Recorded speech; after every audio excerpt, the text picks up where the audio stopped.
Hello and welcome to my channel. This is Dr. Pamela Gay. I am so excited to start this week's Daily Devotional Readings review. Before we get started, let's say a word of prayer. Almighty God, we give you praise, honor, and glory for such a beautiful day. We pray that the words of my mouth and the meditation of my heart will be acceptable in your sight. For God, you are our rock, our strength. God, you are our Redeemer and our everything. It is in Jesus' name that we pray. Amen.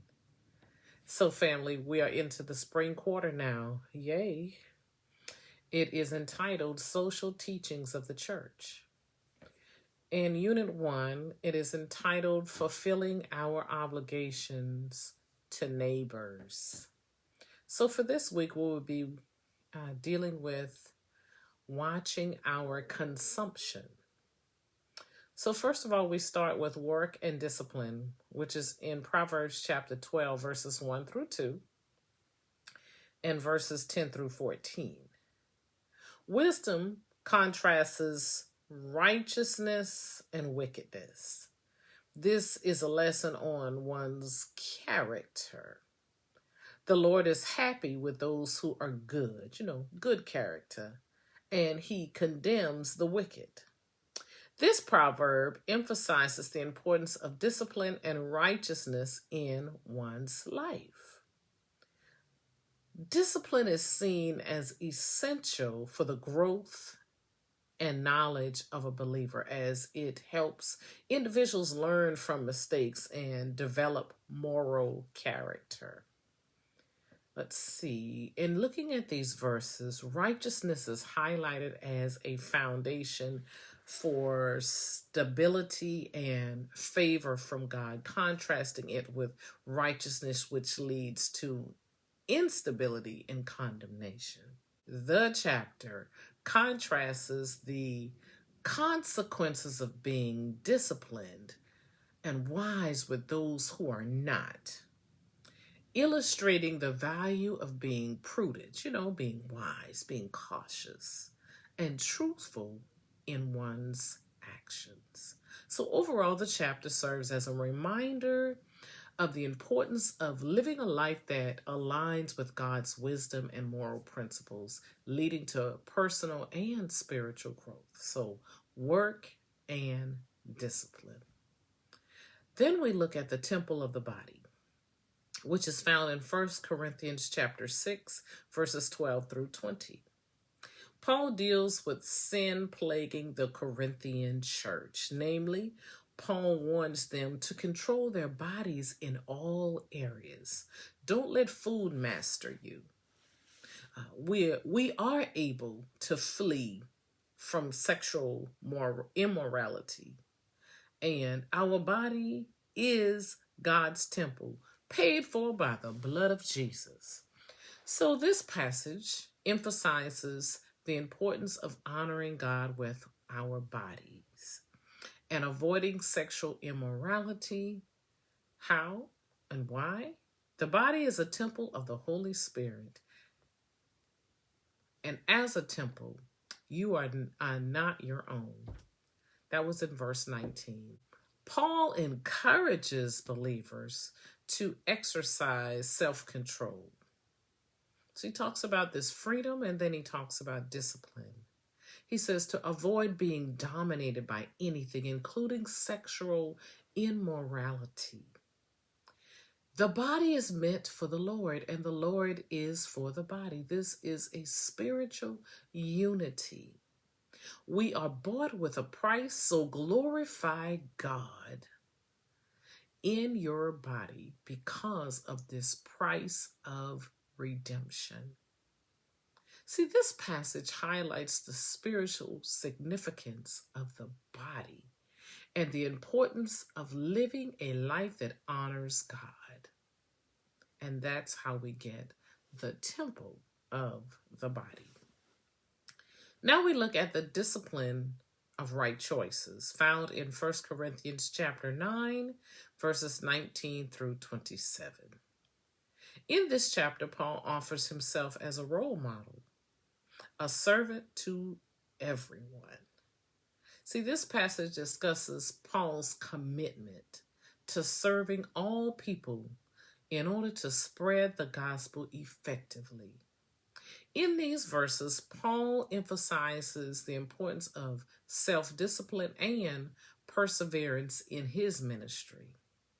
He adapts his approach to different groups, becoming a Jew to win Jews, a Gentile to win Gentiles, and a weak person to win the weak.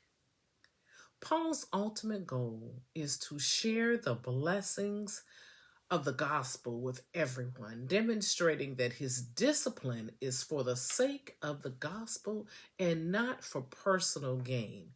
The chapter concludes with making a Christian liberty appeal, a challenge, using a metaphor of running the race of faith, encouraging believers to exercise self-control and discipline their bodies to remain fit for the journey ahead. So he says, run to win and fight to win. Just like an athlete, subject your body to fitness so sin doesn't creep in and disqualify you from the battle. This is the discipline of right choices. Now we look at Psalm 139, verses 1 through 12. God is always with me. It portrays God as all-seeing, the all-present, the all-creative, the all-holy. God is awesome. David responds to God's intimate knowledge and presence with awe and a desire to live in agreement with God. So in Psalm 139, these 12 verses expresses the psalmist's recognition of God's omniscience and omnipresence. He states that you have searched me, Lord, and you know me, highlighting God's intimate knowledge of our thoughts and actions.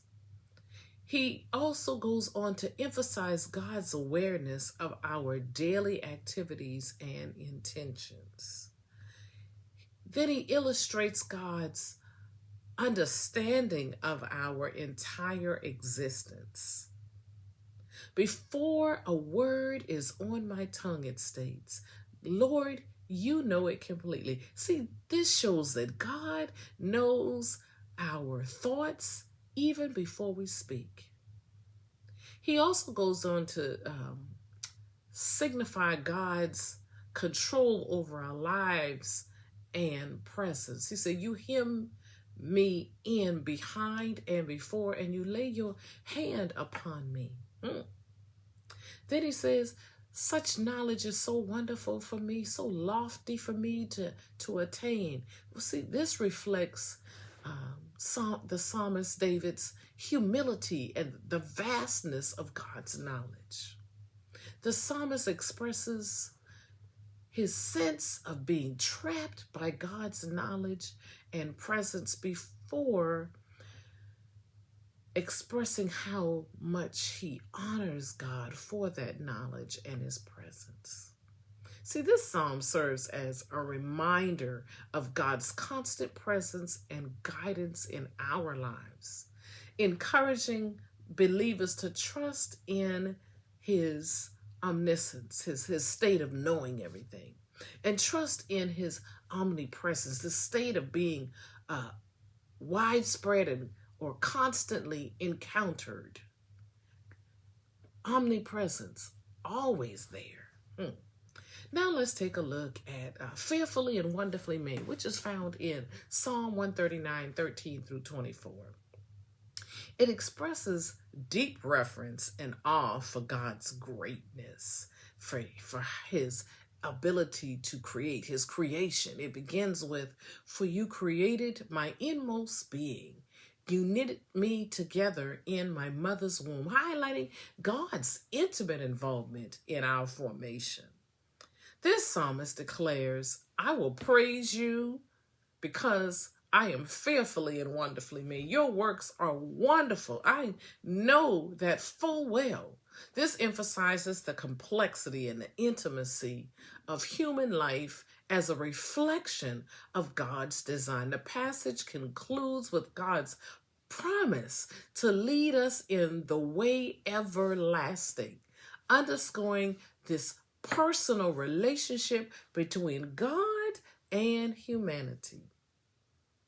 Now let's take a look at the superior training of godliness, which is found in 1 Timothy chapter 4, verses 7 through 12.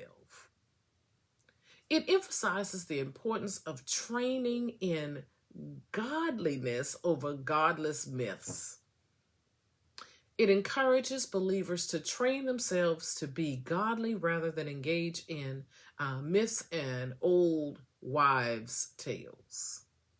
Recognizing that physical training is valuable, but godliness holds promise for both the present life and the life to come. This passage acknowledges that this training is a trustworthy saying that deserves full acceptance. It emphasizes the value of putting hope in the living God, who is the Savior of all people, especially those who believe. We see, command and teach these principles, ensuring that no one looks down on you because of your youth, but set an example for believers in speech, conduct, love, faith, and purity.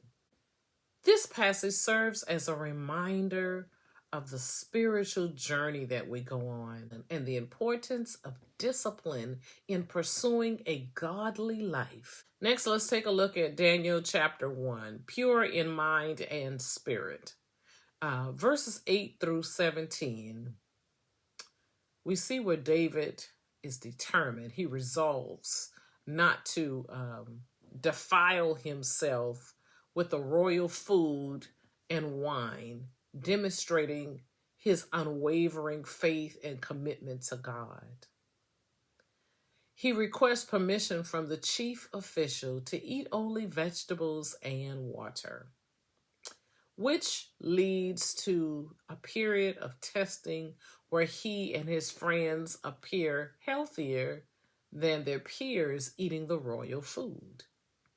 This act of self-restraint and faith is a powerful example of standing firm on one's beliefs, even in the face of adversity, even when others don't understand you.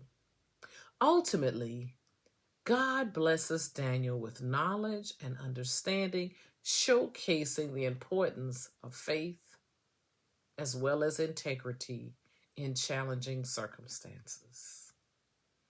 Yes, that concludes this week's review of the 7 passages in relation to our Sunday school lesson. I hope that you are inspired to study the Word of God. Don't forget to write your notes inside of your Sunday school lesson and be prepared to interact in your class. So until next week, Father God, we pray right now that the words of our mouths and every meditation of our heart will be acceptable in your sight. For God, you are our rock, our strength, our Redeemer. In Jesus' name we pray. Amen. Blessings to you.